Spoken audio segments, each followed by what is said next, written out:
Welcome everyone. It's been a long time, hasn't it? This is Eric, your dinosaur guy, with playing with my rocks. Um, After months of snow and everything in Northeast Ohio here, finally got a chance to go to my favorite place, V Rock Shop. Um, they are a great place if you want to buy gems, minerals, rocks, fossils, and you name it. Um, I went there like before the winter time or get some amber pieces, some rough amber. Did find a couple things in there. I don't know how I'm going to show you that in the future, but I'll figure out something. So for you today, yeah, you probably wondering why I have such a weird array of stuff on my table.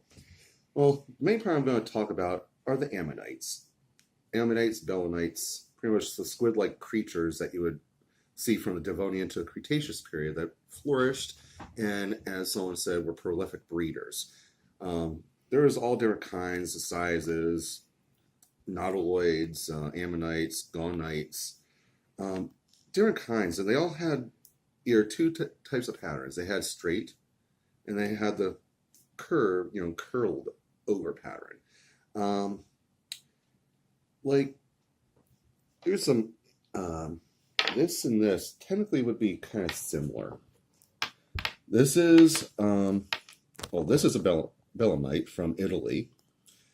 Excused for the years, because I've had some of these fossils for years, and some of the information got lost in translation.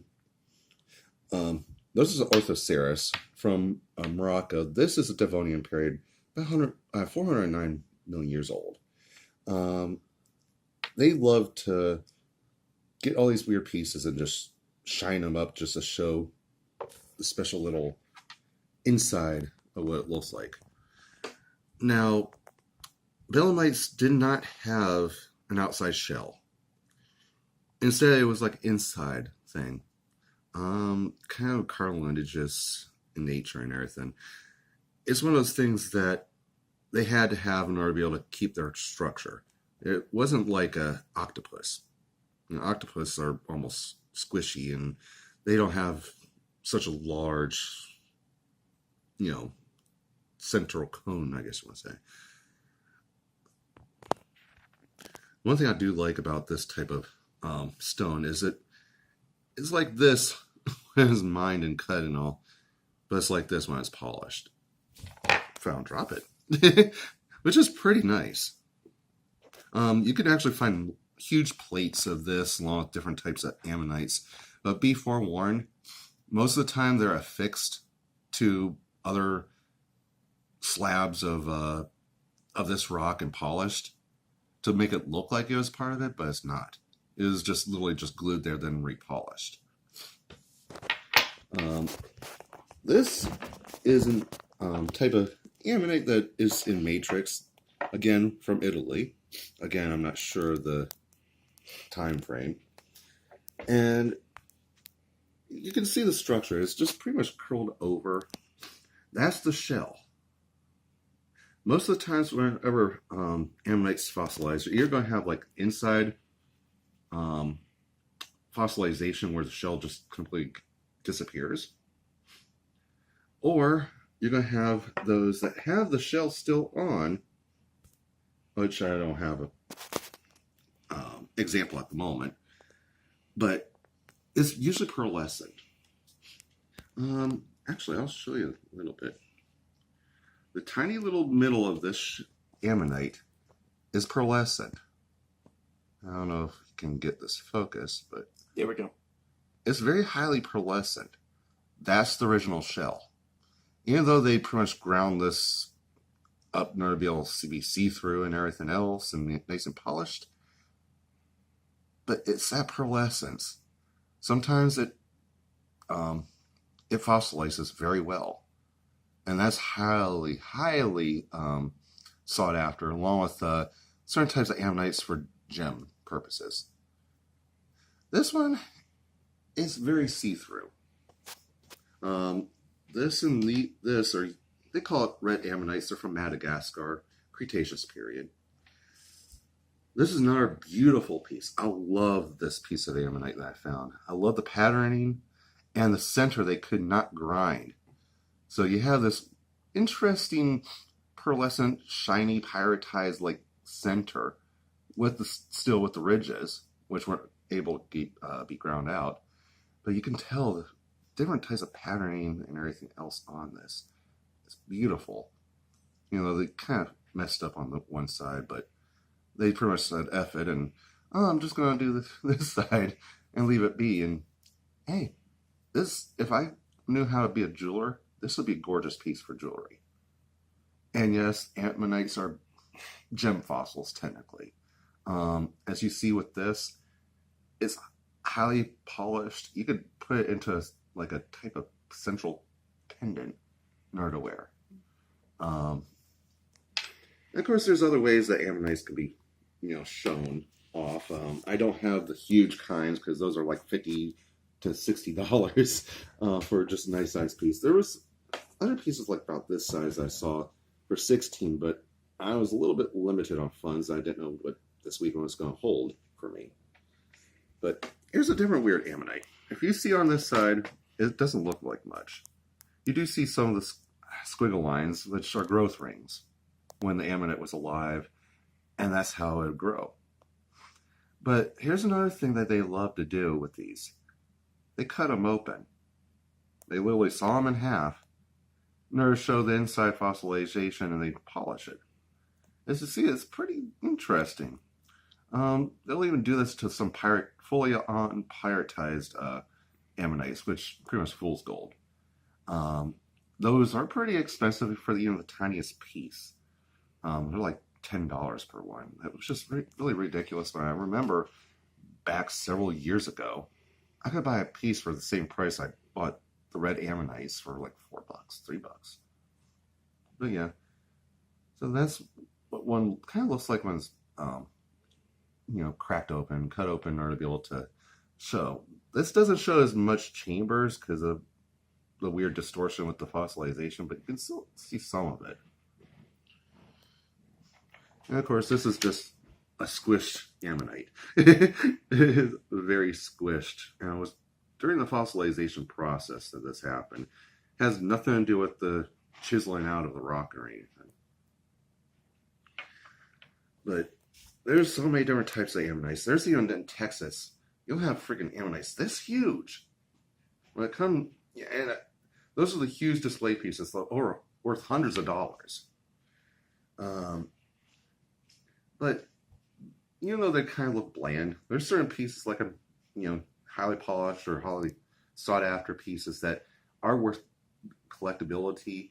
Other little pieces, like the one in Matrix and all that, they're usually more standard pieces of ammonite, like for just a standard collection. And in truth, that's what I technically started off with. Just blah pieces of ammonite that sometimes they'll have the little squiggle lines and sometimes they won't, in order to be able to truly identify the species, which each species has its own little growth ring pattern.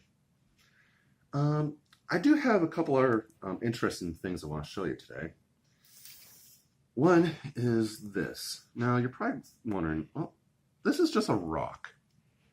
A very highly shiny blue-greenish thing in the center, See, rock. Blue-green. Shiny. Not shiny. Well, this is my oldest piece of rock and my oldest fossil I ever have right now. It's algae from the Middle Cambrian period, 500 million years old. It's my oldest piece ever. And it's just a rock, technically.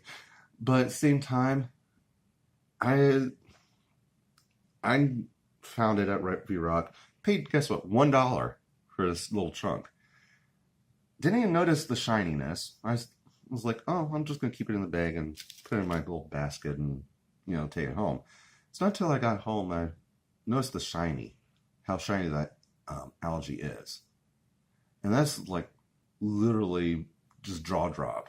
And to know that this piece is older than anything I've ever touched in my entire life is another fascination. I don't have the fascination for it being um, algae. I mean, I'm not an algae fanatic for fossils or anything, but to be the oldest piece of my whole collection, that's what makes it and gives it that place in my whole collection over there.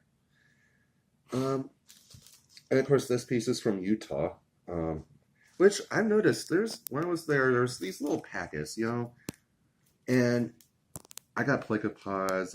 They had brachiopod there, which I didn't get because they're teeny tiny, and you wouldn't be able to see anything with it. But one thing I noticed is Utah has a lot of collection of rocks from the Cambrian period to the Cretaceous period. So that is, the state unto itself is one of probably the most collectible states of all. And the most popular trilobite is Elathra kingai, which I have bits and pieces of it, but I don't have a whole piece in order to show you. I was in the fossil trading business, and I trade usually my good pieces, but they usually range about this size, and there's just a standard flat trilobite. But Utah, I need to visit someday in order to be able to go fossil hunting for myself. Another thing that I've pulled forth was this piece from the Rock Shop. Now, why do I have two pieces? And they're kind of looking weird. This is a piece of my husband's. It has no serrations, a standard colored piece of Odotus fossil shark tooth. These are about 54 million years old. I oopsily said to a friend, they're Cretaceous period. I made a mistake. This is what they normally would look like. Smooth sides, just a standard shark tooth. I saw pretty nice colorations of different colorations, light colored, almost a blue colored. But this caught my eye. You're probably like, oh, that's a beat up shark tooth. In a way, yeah. But you see the serrations without getting my face in the shot? See that serrations? Here we go. Those are killer serrations. And if I flip it around, you see it even better. This is a wicked piece of shark tooth. Technically, this was not worn, which means it could have came from a live animal that had died.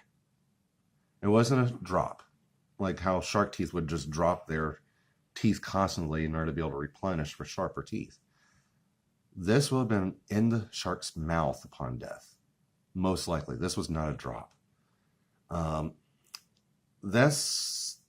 These serrations are wholeheartedly wicked. I'm thoroughly impressed rather. I just opened up a box of shark teeth that was underneath the few that was in little boxes. I was like, I'm going to take a look in through this. Yeah, some are pretty.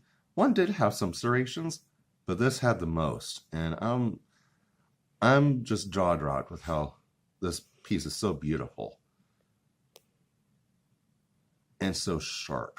It is deadly sharp. So it was a good time. I didn't find no rough amber or anything, but I did find a few little gems that I am thoroughly happy. I'll probably go back in about a month. Usually, if you keep going like every weekend, you're not going to see anything new. You almost have to wait a month, go and find some nicer stuff. But, well, that's it for right now. I am probably going to start compiling fossils up in order to meet, just talk about certain time periods and all that. This is going to be my toughest part since a lot of my fossils are mixed up and not per, period. So I'm hoping to get another video out here in about a week, maybe. Give me a week or two.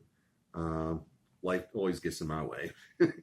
But anyway, if you like this video, give it a thumbs up. If you like my channel, so please subscribe to it and make sure you hit the notifications so you always will get it. This is Eric, again, the Dinosaur Guy. See you next time.